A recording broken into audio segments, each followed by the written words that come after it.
பர்திமேயு என்கிற ஒரு குருடன் வழி அருகே உட்கார்ந்து பிச்சை கேட்டு கொண்டிருந்தான்.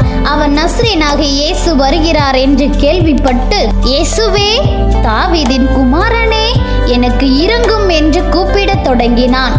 அவனை பேசாதிருக்கும்படி அநேகர் அவனை அதட்டினார்கள்.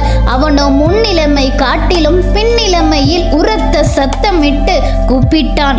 இயேசு நின்று அவனை அழைத்து வாருங்கள் என்று சொன்னார். அவர்கள் அந்த குருடனை அழைத்து, திடன்கொள், எழுந்திரு, உன்னை அழைக்கிறார் என்றார்கள். உடனே அவன் தன் மேல் வஸ்திரத்தை எறிந்துவிட்டு எழுந்து இயேசுவின் இடத்தில் வந்தான். இயேசு அவனை நோக்கி, நான் உனக்கு என்ன செய்ய வேண்டும் என்றார். ஆண்டவரே, நான் பார்வையடைய வேண்டும் என்றான்.